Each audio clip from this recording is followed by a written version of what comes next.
1,20,000 টাকা দিয়ে ভর্তি হয়েছিল প্রাইভেট কলেজ, 500 টাকা চাঁদা দিল, তার বদলে একটা লেবু। 1,20,000 টাকার কি এটা? সরকারি স্কুলে অনেক ভালো ছিল ভাই, বাপুকে কেক দিত, কেক দিয়ে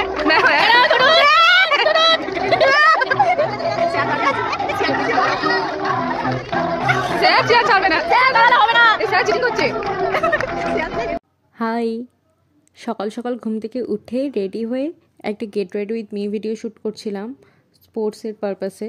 তো তোমরা চাইলে গিয়ে সেটা চ্যানেলে চেক আউট করে আসতে পারো। তো আজকে হচ্ছে আমাদের কলেজে স্পোর্টস আছে, অ্যানুয়াল স্পোর্টস। এটা শুক্র আর শনিবার দুদিনই আছে, 9-10, মোট কথা 9 আর 10 এই দুদিনই আমাদের কলেজে অ্যানুয়াল স্পোর্টস ছিল। তো এই দেখো আমি রেডি শেডি হয়ে তো বেরিয়ে পড়েছি, খাওয়া দাওয়াও হয়ে গেছিলো। আর যখন কলেজে ফার্স্টে এলাম তখন এই স্যারেরাই ছিল। আর আমি যেহেতু ভলেন্টিয়ার ছিলাম তো আসার সাথে সাথে আমাকে এই ব্যাচটাও দিয়ে দিয়েছে পড়ার জন্য। আর এখানে ফার্স্টের দিকে প্রথমে নাম লেখা হচ্ছিলো, একজন ম্যাম নাম লিখছিলেন। এর আগে যারা যারা নাম দেয়নি বা কোনোভাবে সুযোগ হারিয়েছে তো তাদের জন্য ব্যবস্থা ছিল। আর এইখানটাতে পতাকা উত্তোলনের জায়গাটাই বেশ আবির টাবির দিয়ে ভালো করে সাজানো হচ্ছিল। আর ইতিমধ্যে এদিকে ছেলেদের ভলিবল খেলাও স্টার্ট হয়ে গেছে।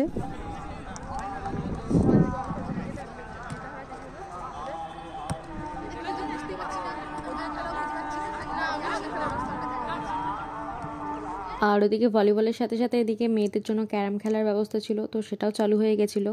এদের পরেই আমাদের টার্ন ছিল, তো সেই জন্য একটু দাঁড়িয়ে দাঁড়িয়ে দেখছিলাম কেমনভাবে কি খেলতে হয়। আমি এর আগে কখনো ট্রাই করিনি, তো আমার ফার্স্ট টাইম, তাই একটু দেখে শিখে নিচ্ছিলাম কেমনভাবে খেলাধুলা উচিত। আর যথারীতি কোনো অভিজ্ঞতা না থাকার কারণে খেলাটায় জিততেও পারিনি, বাট সেটা কোনো ব্যাপার না, পার্টিসিপেট করেছিলাম এটাই অনেক। তো এদিকে খেলা থেকে বেরিয়ে আসার পরে এখানে দেখলাম ব্যাডমিন্টন খেলাও চালু হয়ে গেছিলো।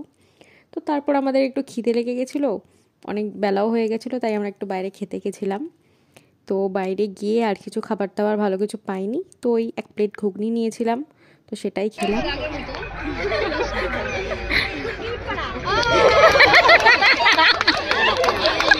আর এই খেলাটার নাম যতদূর সম্ভব স্ট্যান্ডিং ব্রড জাম্প এরকম কিছু একটা ছিল। এটাতেও কিছু হয়নি, বাট আমার ব্যাপারটা এত হাসি লেগেছে পরে ভিডিওটা দেখে, তো সেই জন্য তোমাদের সাথে শেয়ার করে দিলাম। আর এদিকে হাঁড়ি ফাটানো খেলার জন্য প্রস্তুতি চলছিল, তো আমি বসে বসে এখান থেকে ভিডিও করছিলাম, আর তো কাজ ছিল না সেরকম কিছু। আর এদিকে হচ্ছিল ছেলেদের আলু দৌড়ের খেলা।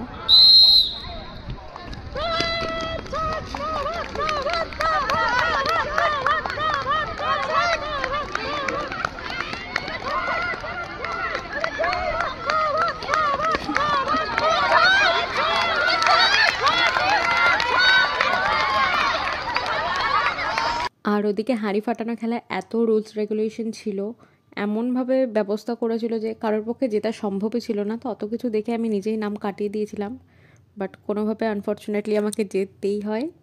আর যাওয়ার পরে বাকিটা তোমরাই দেখো।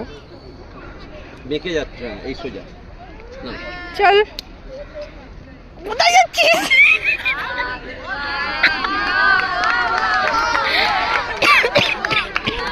ভাঙ, সামনেই আছে, ভাঙ ভাঙ ভাঙ আছে সামনে।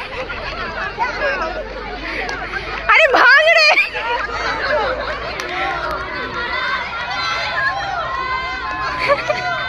মার ভাঙ। হ্যাঁ হ্যাঁ,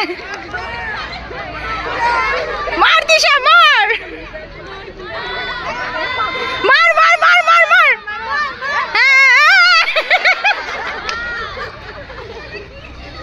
দেখলে তো, বাড়ি এসে আমি নিজে যতবার ভিডিওটা দেখেছি আর বাকি যতজনকে দেখিয়েছি প্রত্যেকের ওই একই বক্তব্য, মানে সবাই হেসে কুটোপুটি খাবার জোগাড়।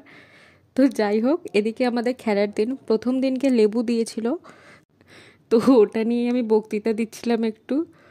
আর খেলা তো ছিল দুদিনের, তো আমি দুদিনের ভিডিও একসাথে এডিট করে তোমাদের সাথে শেয়ার করলাম ক্লিপিংসগুলো। আর তোমরা চাইলে আমাকে ফেসবুক আর ইনস্টাগ্রামে ফলো করতে পারো, ডিসক্রিপশন বক্সে লিঙ্ক দেওয়া থাকবে, তোমরা চাইলে গিয়ে চেক আউট করে আসতে পারো। আর এখানে মিস্টার আমাদের ঘুচু কুমারের সাথে দেখা হয়েছিল, উনি আমাদের কলেজেরই মেম্বার, তাই একটু ভালো করে পটি পাটি নিচ্ছিলাম আর কি। আর উনি আমাকে একটু বেশ ভালো করে যাচাই বাছাই করে নিলেন যে আমি ভালো না খারাপ। তো যাই হোক, তারপর এদিকে আমাদের টিফিন দিচ্ছিল, তো এই যে টিফিনটা নিয়ে চলেও এসেছি। আর টিফিনে ছিল একটা ওই সিঙ্গাপুরি কলা, একটা বাপুজি কেক আর একটা ডিম সিদ্ধ। আর এই বাপুজি কেকটা দেখে না বেশ একটা নস্টালজিক ফিল হচ্ছিল। ছোটোবেলায় তো অনেক খেয়েছি বাপুজি কেক, কিন্তু লাস্ট কবে খেয়েছি বড় হওয়ার পরে আমার তো আর মনে পড়ে না। আর এদিকে টিফিন করার পর আমরা একটু বাইরে ঘুরতে এসেছিলাম। ফুচকার স্টল বসেছিল, আমাদের কলেজ থেকেই দেওয়া হয়েছিল স্টলটা, আর সেই জন্য ওখানটায় আমরা গেছিলাম। আর কাকু এত ভালো যে না বলতেই কাকু আবার আলুর গামলাটা, তারপর ফুচকার জল সবই একটু ভালো করে দেখিয়ে দিল, তো আমরাও সেটা তোমাদের সাথে শেয়ার করে দিলাম। আর তারপরে ওখানে তো ফুচকা খাওয়ার কম্পিটিশান স্টার্ট হয়ে যায়, অনেক বড় লাইন পড়েছিল। আর আমি তো এখানেও ধেরিয়েছি, মানে 10 সেকেন্ডের মধ্যে খাওয়া আমার কাছে ওটা দুষ্কর ব্যাপার। তো দাঁড়াও তোমাদের সাথে ক্লিপটা শেয়ার করি কেমন কী করেছি। স্টার্ট। পারবে না, পারবে না।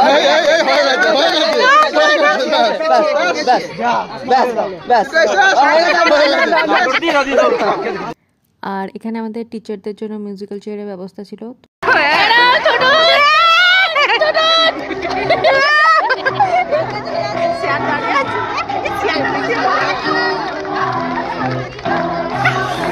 স্যার ছাড়বে না, স্যার দাঁড়ালে হবে না, স্যার চিটিং করছে।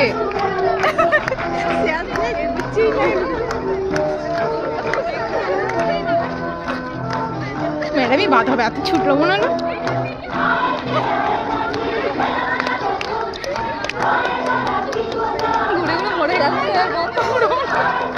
আর তারপরের গেমটা ছিল স্টুডেন্টদের জন্য মিউজিক্যাল বল। তো ওটাতে তো মোটামুটি সব স্টুডেন্টই নাম দিয়েছে, একটা বেশ বড় পাড়া গোল হয়েছিল। তো কমতে কমতে কমতে লাস্টে এটা এসে পৌঁছায়। আমি মোটামুটি 11 নম্বরে বেরিয়ে গেছিলাম।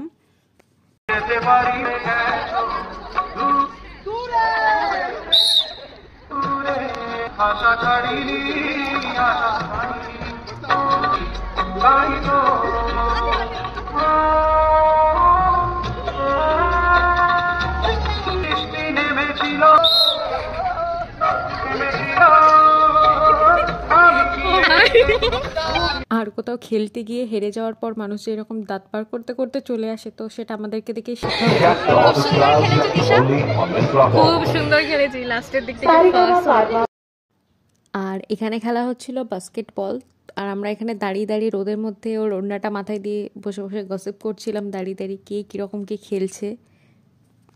আর এখানে ফুচকা খাওয়ার কম্পিটিশানে ভিড়টা দেখো, কত লোক জমা হয়েছে এখানে। তো দ্যাটস ইট ফর টুডে। এই ছিল আমাদের অ্যানুয়াল স্পোর্টসের 2 দিনের মেমোরি। তো তোমাদের সাথে সেটা শেয়ারও করেছি। এবার আমরা ব্যাগপত্র গুটিয়ে বাড়ির দিকে রওনা হব। তো বাই।